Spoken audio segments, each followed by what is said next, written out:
warahmatullahi wabarakatuh. Kami dari kelompok kedua akan mempresentasikan materi yang telah kami cari tahu. Ya, itu dia tentang perdagangan internasional. Sebelumnya kami akan memperkenalkan diri kami terlebih dahulu. Saya Ati, saya Wahyu.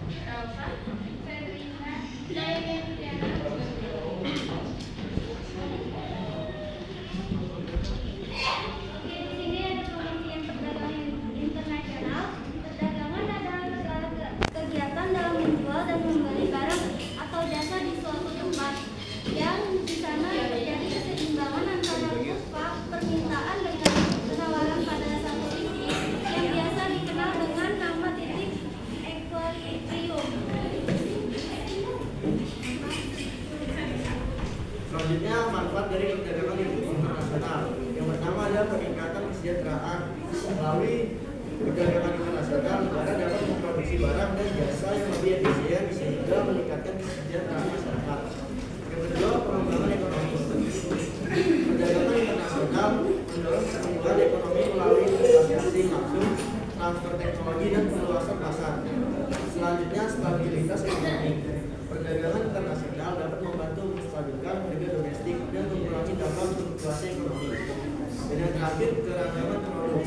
Konsumen memiliki akses yang lebih luas terhadap berbagai jenis produk dengan kualitas yang lebih baik melalui perdagangan internasional. Selanjutnya ada faktor pendorong dan juga penghambat. Faktor pendorongnya, perbedaan sumber daya alam, perbedaan biaya produksi, adanya permintaan pasar internasional, kemajuan teknologi, dan juga kebijakan pemerintah yang mendukung. Faktor penghambatnya, tarif biaya masuk, kuota impor, hambatan tarif seperti kesalahan persyaratan teknis, standar kualitas, perbedaan regulasi, dan juga ketidakstabilan politik. Selanjutnya ada teori perdagangan internasional. Terdapat beberapa teori yang menjelaskan mengapa perdagangan internasional terjadi seperti pertama, teori keuntungan absolut. Negara akan mengekspor barang yang dapat diproduksi dengan biaya lebih rendah dibandingkan negara lain. Selanjutnya, teori keuntungan komparatif. Negara akan mengekspor barang yang memiliki biaya peluang produksi yang lebih rendah dibandingkan negara lain. Selanjutnya, teori extraordinary. Negara akan mengekspor barang insentif menggunakan faktor produksi yang melibat negara tersebut. Selanjutnya, teori merkantilisme. Menurut teori ini, kekayaan sebuah negara itu diukur dari jumlah emas dan perak yang dimilikinya. Jadi semakin banyak emas dan perak yang dimiliki oleh suatu negara, maka negara tersebut dianggap semakin kaya dan semakin kuat. Selanjutnya ada jenis kerjasama ekonomi internasional. Yang pertama, perjanjian perdagangan bebas atau FTA. Perjanjian bilateral atau bilateral yang menghapuskan tarif dan hambatan tarif pada sebagian besar atau seluruh perdagangan barang dan jasa antara negara-negara anggota. Yang kedua, Uni Pabean. Bentuk integrasi ekonomi yang lebih tinggi daripada FTA, di mana negara-negara anggota menerapkan tarif eksternal yang sama terhadap negara non anggota. Ketiga, pasar bersama. Bentuk integrasi ekonomi yang lebih tinggi lagi, di mana negara-negara anggota selain memiliki tarif eksternal yang sama juga memfasilitasi mobilitas faktor produksi atau tenaga kerja dan modal. Yang terakhir, uni ekonomi dan moneter. Bentuk integrasi ekonomi tertinggi di mana negara-negara anggota memiliki mata uang yang sama dan kebijakan moneter yang berintegrasi.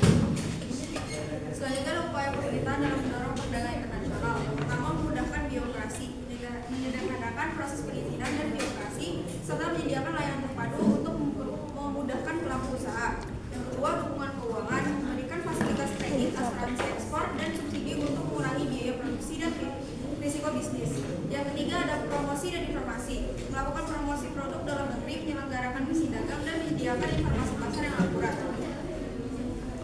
4. Pengembangan infrastruktur, membangun dan meningkatkan infrastruktur seperti pelabuhan bandara, jalan, dan kereta api untuk memperlancar distribusi barang. Yang kelima, diskusi ekonomi, menjalin kerjasama dengan negara lain melalui perjanjian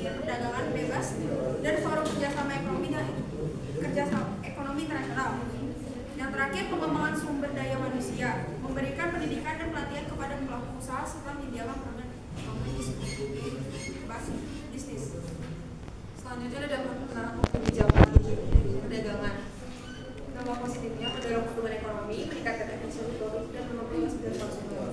Dampak negatifnya mengancam industri dalam negeri, meningkatkan pengangguran dan memperburuk ketimpangan pendapatan.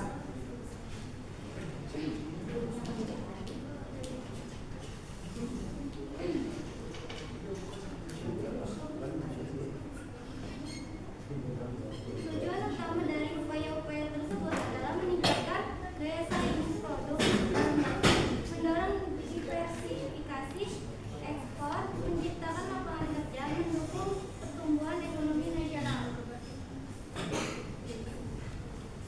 Demikian presentasi dari kami. Apakah ada yang ingin bertanya?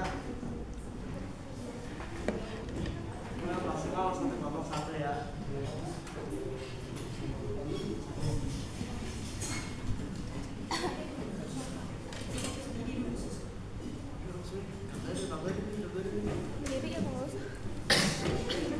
Aku Dini dari kelompok 1 mau nanya, itu contoh dari kerja sama merkantilisme itu apa?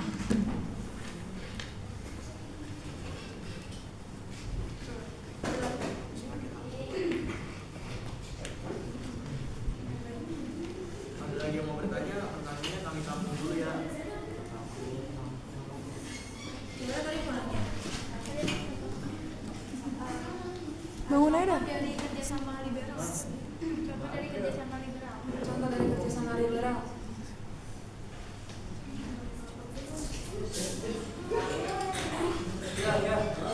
Ya.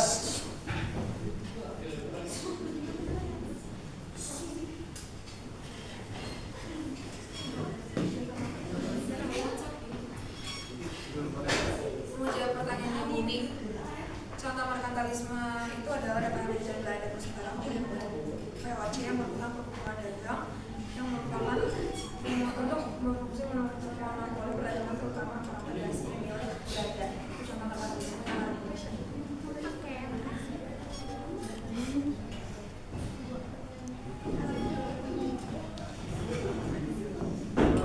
Ini kayaknya gue video ini gak bisa. Maaf ya, Eta dan kawan-kawan.